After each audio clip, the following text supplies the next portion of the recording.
Hello, नमस्कार, welcome to एडुकेशियस। आज है 7th of February 2024 and we are back with our Economic Times analysis.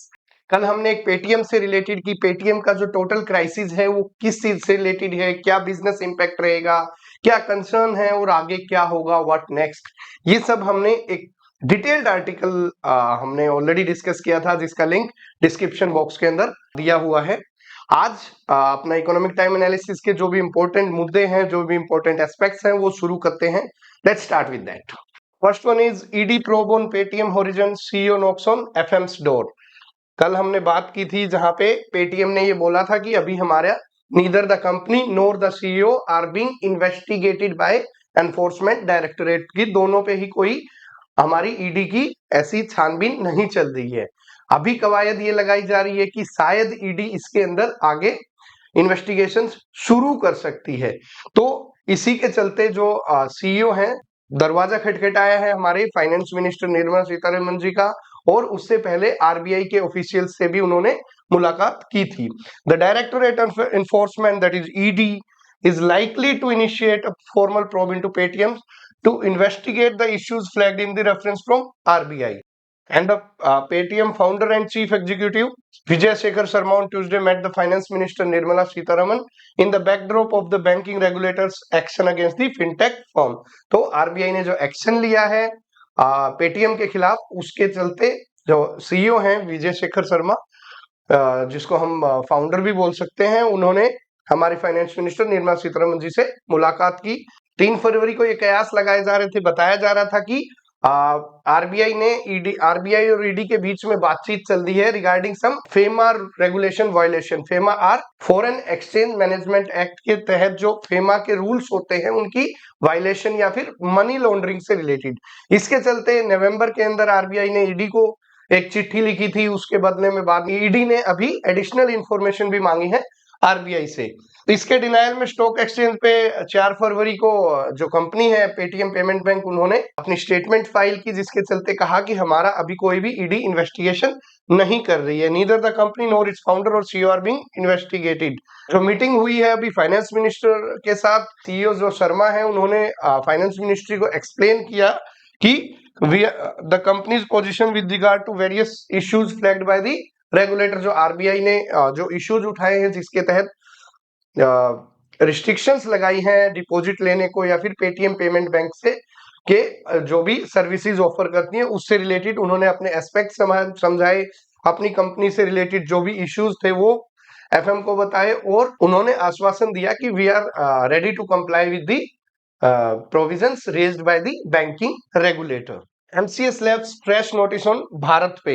Bharat पे का भी हमने देखा था कि 2022 में एक इंक्वायरी शुरू हुई थी इसके जो को फाउंडर थे अश्नीर ग्रोवर, उनको लेके, और अभी दोबारा जैसे ये पेटीएम का इश्यू आगे आया है उसके बाद ministry of corporate affairs MCA ने भारत पे से दोबारा एक फ्रेश नोटिस इश्यू किया है, जिसमें पूछा गया है, डिटेल्स पूछी गई है from the digital payment company about its working and the proceeding it has initiated against the co-founder Ashneer Grover. तो मिनिस्ट्री ऑफ कॉर्पोरेट अफेयर्स ने ये बात पूछी है कि आपने कौन सी प्रोसीडिंग्स अश्नीर ग्रोवर के खिलाफ प्रोसीडिंग क्या क्या इनिशिएट की है, क्या प्रोब इनिशिएट किया है और उसकी क्या अभी तक फाइंडिंग्स आई हैं। तो ये फ्रेश नोटिस इश्यू किया है। The ministry also asked the question over finding of the status report filed by the Delhi police economic offence wing which has investigated the allegation of financial irregularities at the company. The registrar of companies, it is an arm of the ministry, has sought additional information in a letter to the company। जो registrar of companies है ROC, उन्होंने, जो कि एक ministry की wing होती है, उन्होंने भी कंपनी से कुछ डिटेल्स मांगी हैं related to this internal governance या फिर investment in mutual fund, stock options. ये 2022 के अंदर एमसीए ने इसके रिलेटेड इंफॉर्मेशन मांगी थी, एक प्रोब चलाया गया था, इसके अंदर इरेगुलरिटीज बताई गई थी अश्नीर ग्रोवर और उनकी वाइफ, उनकी फैमिली से रिलेटेड जो भी इन्वेस्टमेंट थी भारत पे के अंदर। तो अभी आने वाले टाइम में देखते हैं क्या रिप्लाई करता है भारत पे, या फिर क्या प्रोब इनिशिएट किया गया है अश्नीर ग्रोवर के खिलाफ। Moving on to next. Okay, Tata group's M cap gallops to 30 lakh crore. तो जो टाटा ग्रुप है, जिसकी बहुत सारी लिस्टेड कंपनीज हैं हमारी स्टॉक एक्सचेंजेस पे, उन्होंने अभी टीसीएस के अंदर बहुत ज्यादा सर्ज देखने को मिला था। टाटा कंसल्टेंसी सर्विसेज को एक कॉन्ट्रैक्ट मिला, जिसके चलते उसके स्टॉक्स ने बहुत ज्यादा बूम दिखाया। टाटा ग्रुप है, उसकी मार्केट कैपिटलाइजेशन 30 लाख करोड़ होगी market value for the first time in the history. तो ट्यूसडे को 30 लाख करोड़ का आंकड़ा पार किया है टाटा ग्रुप ने, ओवरऑल टाटा ग्रुप ने। दूसरे नंबर पे मुकेश अंबानी की जो रिलायंस ग्रुप है वो 21.60 लाख करोड़ से है, और तीसरे नंबर पे अडानी ग्रुप है जो कि 15.5 लाख करोड़ जिसका मार्केट कैपिटलाइजेशन है। बात करें फाइनेंशियल 2024 की, तो टाटा ग्रुप का टोटल मार्केट कैपिटलाइजेशन 46% तक इंक्रीज हुआ है, surpassing the growth rate at both Reliance group and Bajaj group, जो 35% हुआ है, और बजाज ग्रुप जिसमें 36% इंक्रीज देखने को मिला है मार्केट कैपिटलाइजेशन के अंदर। मार्केट कैपिटलाइजेशन बेसिकली होता है कि जो लिस्टेड कंपनी है किसी भी ग्रुप की या कोई भी कंपनी है, उसका टोटल ओवरऑल इक्विटी मार्केट के अंदर कितना हिस्सा है या उसका कितने कैपिटल का परसेंटेज है। तो ओवरऑल देखा जाए तो टाटा ग्रुप का टोटल अगर मार्केट कैपिटलाइजेशन देखें तो 8% है out of the total market capitalisation of all the listed companies. तो ये बहुत ज्यादा है, और इसमें सिर्फ फाइनेंशियल ईयर 24 के अंदर भी 46% तक उछाल देखने को मिला है। बहुत अच्छा फिस्कल ईयर गया है ये जो 2014 का जो टाटा ग्रुप के लिए। Half a dozen Tata group stocks have rallied between 50% and 120% over the past 6 month. तो टाटा ग्रुप के बहुत ज्यादा शेयर्स हैं जो 50% से 120% तक की पिछले जो 6 महीने हैं उसके अंदर ग्रोथ नोटिस की है। टाटा इन्वेस्टमेंट कॉर्पोरेशन का जो स्टॉक है वो 6 महीने के अंदर डबल हो गया। ट्रेंट और टाटा पावर जो है वो 78% और 67% तक उछाल देखने को मिला है। And Tata Motors and Indian hotel जो कि ताज ग्रुप चलाता है, जिसको हम ताज होटल बोलते हैं, वो भी टाटा का ही एक वेंचर है, उसने भी 50% तक का गेन किया है लास्ट 6 मंथ के अंदर। टाटा ग्रुप की एक बहुत ही फ्लैगशिप कंपनी है जिसको हम टीसीएस बोलते हैं, आईटी रिलेटेड कंपनी है, टाटा कंसल्टेंसी सर्विस, जिन्होंने 15 लाख करोड़ का मार्केट कैपिटलाइजेशन पार कर दिया, means out of 30 lakh crore single company TCS is having a market cap of 15 lakh crore. On 30th of January Tata Motors जो कि इंडिया की बिगेस्ट लार्जेस्ट ऑटोमोबाइल कंपनी है, उसने भी एक सिग्निफिकेंट माइलस्टोन अचीव किया और मारुति सुजुकी के मार्केट कैपिटलाइजेशन को पहली बार क्रॉस करके मारुति सुजुकी से मार्केट कैप को क्रॉस करके आगे बढ़ी है। तो ये टाटा ग्रुप की ऑलमोस्ट बहुत सारी कंपनियां हैं। इन्वेस्टर्स भी इसके अंदर, जो अच्छे इन्वेस्टर्स होते हैं वो अपने पोर्टफोलियो के अंदर यूजुअली टाटा ग्रुप्स की कंपनियां को रखते हैं सो दैट फ्यूचर के अंदर अच्छा रिटर्न मिल सके। Moving on to next, Uttarakhand house में pass the uniform civil code bill today. Uttarakhand के अंदर यूनिफॉर्म सिविल कोड का बिल पेश किया गया है जो कि पास होने के बाद एक एक्ट बन जाएगा, uniform civil code. Uniform civil code basically समय समय पर मुद्दा रहता है हमारी इंडियन पॉलिटिक्स के अंदर। तो इससे पहले गोवा जो कि पोर्टुगीज शासन से ही वहां पे यूनिफॉर्म सिविल कोड लागू था। आफ्टर इंडिपेंडेंस उत्तराखंड पहला स्टेट बनेगा अगर एक्ट पास हो जाता है to implement the provisions of the uniform civil code.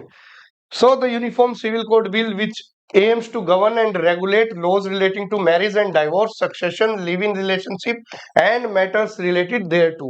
तो यूनिफॉर्म सिविल कोड में क्या क्या मैटर देखे जाएंगे?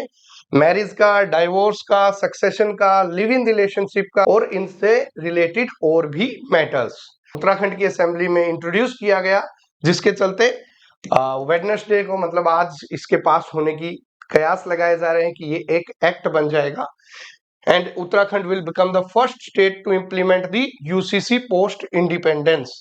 हाउएवर जो यूनिफॉर्म सिविल कोड है वो शेड्यूल्ड ट्राइब की जो पॉपुलेशन है उसके ऊपर लागू नहीं होगा। UCC will not cover the states scheduled tribe population. Uniform civil code जो कि उत्तराखंड की असेंबली में अगर पास हो जाएगा तो इससे डिटेल्ड जो जो प्रोविजन इस एक्ट के अंदर रहेंगे, इंपॉर्टेंट प्रोविजंस को हम अलग से एक वीडियो के अंदर डिस्कशन में लेके आएंगे। Moving on to next, Iran waives visa for Indian tourist. जो ईरान की गवर्नमेंट है उन्होंने इंडियन टूरिस्ट के लिए 15 डेज के लिए मैक्सिमम, अगर टूरिज्म के लिए कोई इंडियन ईरान के अंदर प्रवेश करता है तो 15 दिन के लिए वीजा फ्री एंट्री का प्रावधान या फिर visa free entry, visa waiver programme लागू किया है ईरान गवर्नमेंट ने इंडियन सिटीजन्स के लिए। Moving on to next, energy to get significant shares of infrastructure investment, prime minister.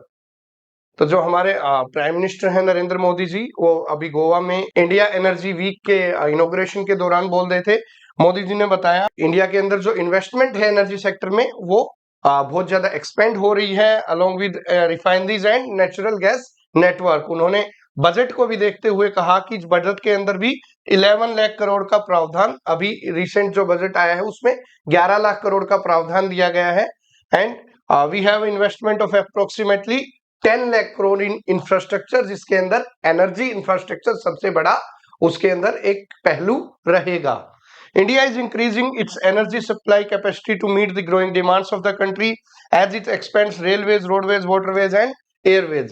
Domestic refining capacity is targeted to expand at 450 million tons per annum by 2030 from the current 254 million tons per annum। अभी हमारी जो 254 million ton per annum की capacity है वो 2030 तक बढ़ा के जो एनर्जी की कैपेसिटी है इंडिया की, जो domestic crude oil refining capacity है वो 450 मिलियन टन पर एनम तक हम पहुंच जाएंगे। इस समिट के दौरान उन्होंने जो भी ग्लोबल ऑयल या गैस कंपनीज के काफी सीईओज के साथ मुलाकात की और उनको प्रोत्साहित किया इंडिया के अंदर इन्वेस्टमेंट करने के लिए। इसी मुद्दे पर प्रधानमंत्री जी ने कहा है कि India is poised to become a hub for hydrogen production and export.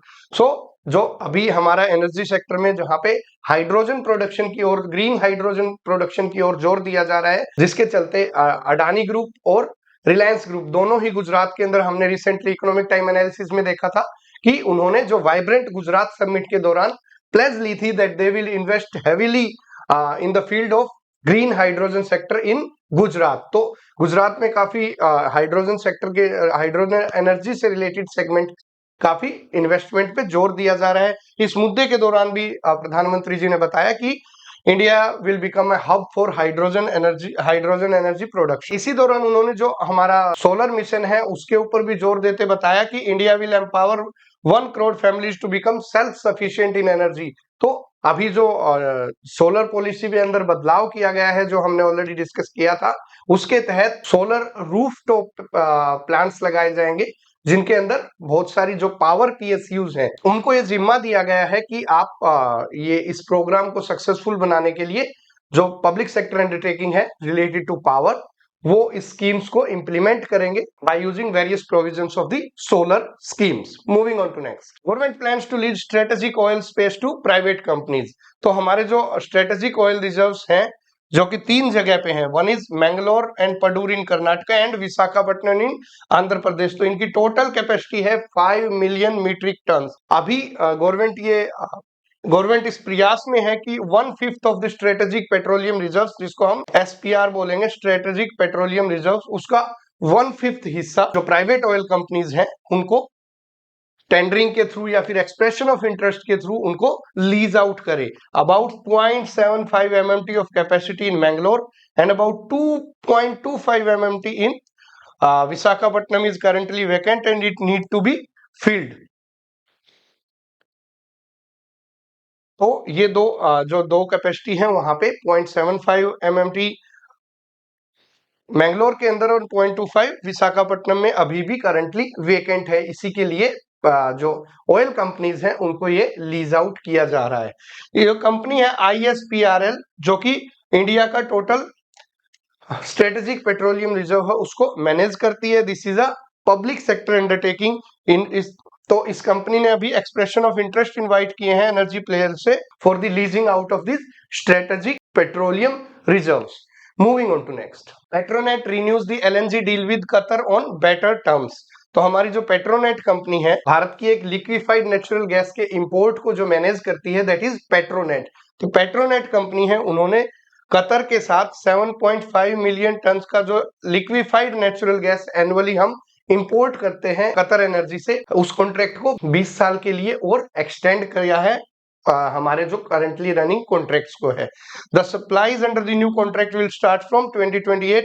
2028 से जो ये नया कॉन्ट्रैक्ट हुआ है इसकी सप्लाई स्टार्ट हो जाएंगी, जबकि 2028 में जो 25 साल पुराना हमारा कॉन्ट्रैक्ट है जो डील की गई थी वो उसकी मियाद खत्म होने को है। Supply will be delivered to Indian ports under the new agreement. अभी करंटली एफओबी बेसिस पे हम आता था, फ्री ऑन बोर्ड बेसिस पे आता था, मतलब हमें फ्रेट चार्जेस देने पड़ते थे या फिर हमें कतर एनर्जी से इंडियन पोर्ट्स पे लाने की हमारी खुद की जिम्मेवारी होती थी। लेकिन अभी नए एग्रीमेंट के तहत जो 20 साल के लिए हुआ है 2028 के बाद, ये जिम्मेदारी कतर एनर्जी की होगी कि वो हमें हमारे इंडियन पोर्ट्स पर डिलीवर करें लिक्विफाइड नेचुरल गैस। इनिशियली ये डील जो हमारी हुई थी वो 1999 के अंदर पहली बार कतर के साथ हुई थी, जो कि first long term LNG purchase थी इंडिया के द्वारा, पहली सबसे बड़ी डील थी इंडिया के द्वारा। ऐसी ही सिमिलर डील हमारी ऑस्ट्रेलिया और यूनाइटेड स्टेट्स के साथ भी हो रखी है, लेकिन कतर हमारा सबसे बड़ा एक्सपोर्टर है हमारे लिए pertaining to liquefied natural gas, and Qatar Energy today accounts to around 35% of India's LNG import, and it is of a national importance. इसके अंदर जितना भी इंपोर्ट होता है उसका यूज गेल करती है 60% का यूज, इंडियन ऑयल कॉर्पोरेशन इसमें से 30% यूज करती है, और 10% बीपीसीएल इसका या पेट्रोनेट से एलएनजी को लेती है फॉर इट्स डिस्ट्रीब्यूशन पर्पस। बात करें पेट्रोनेट एनर्जी की तो गेल, ओएनजीसी, इंडियन ऑयल और बीपीसीएल इसके अंदर 12.5% की इसके अंदर शेयर होल्डिंग रखते हैं। It is the oldest and largest operator of LNG import terminals in India. It handles about 3/5 of the countries gas imports. तो ये पेट्रोनेट एलएनजी कंपनी है, ये बेसिकली 4 यूनिट्स की 12.5% हिस्सेदारी से बनाई हुई है, और ये डील हमारी गैस सप्लाई को सुचारू रूप से रखने के लिए बहुत ही इंपॉर्टेंट डील है, और कतर हमारा बहुत ही स्ट्रेटेजिक पार्टनर है pertaining to LNG imports. Moving on to next, Vedanta to invest $4 billion in 3 years, double the production. तो जो वेदांता कंपनी है जिसकी एक यूनिट है related to oil and gas production, उन्होंने कहा है कि they will invest $4 billion over the next 3 years to double its oil and gas production capacity to 3 lakh barrels of the oil equivalent per day. तो इनके जो अनिल अग्रवाल जी हैं chairman, उन्होंने कहा है कि we have already invested $20 billion in the oil and gas segment, और हम $4 billion अगले 3 साल के दौरान और इन्वेस्ट करेंगे ऑयल एंड गैस के सेगमेंट के अंदर। The $20 billion investment includes the price Vedanta paid for acquiring the Cairn energies India unit more than a decade ago. तो केर्न एनर्जी की एक इंडिया की यूनिट थी जिसको वेदांता ने टेक ओवर कर लिया था यूजिंग दी $20 billion इन्वेस्टमेंट, और उसी के चलते oil and natural gas, oil and gas के जो सेगमेंट में है उसमें भी एक अग्रणी नाम बन गया था वेदांता लिमिटेड। अभी जो इंडिया एनर्जी वीक का जो समिट है जिसकी हमने बात की, जहां पे प्रधानमंत्री नरेंद्र मोदी जी हमारे एनर्जी रिजर्व से रिलेटेड और हाइड्रोजन एनर्जी से रिलेटेड फोकस कर रहे थे, उसी दौरान वेदांता के चेयरमैन ने प्रधानमंत्री जी से भी मुलाकात की और हमारी एनर्जी को हमारी एनर्जी सेक्टर के अंदर इन्वेस्टमेंट के लिए प्लेज ली। करंटली की बात करें तो वेदांता 1,40,000 बैरल ऑयल और गैस इक्विवेलेंट के प्रोड्यूस करता है करंटली, जिसके अंदर से 1 लाख बैरल ऑफ ऑयल है। अभी इस इन्वेस्टमेंट के होने से 3 साल के अंदर ये इस कैपेसिटी को डबल करने की तैयारी में है, जहां पे 2 लाख बैरल प्रोडक्शन करेगा वेदांता लिमिटेड। इसी समिट के दौरान जो चेयरमैन है अग्रवाल जी, उन्होंने बताया कि हमारा जो डोमेस्टिक ऑयल जो प्रोडक्शन होता है वो $12 पर बैरल की कॉस्ट पे हम प्रोड्यूस कर पाते हैं, जबकि अगर हम बाहर से इंपोर्ट करते हैं तो उसके लिए भारत को $80 पर बैरल पे करने पड़ते हैं। तो अगर इसके अंदर हम ह्यूज इन्वेस्टमेंट करें तो ये हमारे फॉरेक्स रिजर्व को डिप्लीट होने से भी बचा सकता है। Moving on to next, NREGS January works demand dips 1.7%। तो नरेगा जिसको हम बोलते हैं Mahatma Gandhi national rural employment guarantee scheme, NREGS जो है जिसको हम नरेगा भी बोल देते हैं, तो इसके अंदर जो डिमांड फॉर वर्क है, जो कि लोग काम मांगते हैं इस स्कीम के अंदर, वो डिमांड में कमी आई है, डिप देखने को मिला है। जनवरी के अंदर स्लाइटली 1.7% की डिमांड कम आई है। दैट मींस इधर people are getting self employed और they are getting jobs in the market. तो इस डिमांड के कम आने से हम ये कयास लगा लेते हैं कि हमारी इकोनॉमी बूस्टअप हुई है, जिससे लोगों को काम मिला है, और लोगों को काम मिला है तो इसके चलते जो नरेगा के अंदर डिमांड है उसमें कमी आती है। नवंबर और दिसंबर के अंदर इनिशियल जो एस्टिमेट थे उनमें कमी दिखाई गई थी, बट अभी करंटली जो अपडेटेड डाटा आया है उसके तहत जो डिमांड है वो मार्जिनल इंक्रीज ही रहा है, बहुत ही स्लाइटली इंक्रीज रहा है। अभी जनवरी के अंदर डिमांड डिप आई है, ये इनिशियल डेटा है, अपडेटेड डेटा क्या रहेंगे वो फाइनल एस्टिमेट हमें बता पाएंगे। बात करें डिमांड की, तो डिमांड सबसे ज्यादा राजस्थान से आई है 3.34 मिलियन की। सेकंड नंबर पे तमिलनाडु है, तीसरे नंबर पे मध्य प्रदेश, उत्तर प्रदेश, छत्तीसगढ़। ये वो स्टेट है जहां पे स्कीम के तहत ज्यादा डिमांड नोटिस की गई है। So this is all for today's economic time analysis. We'll back with our new edition.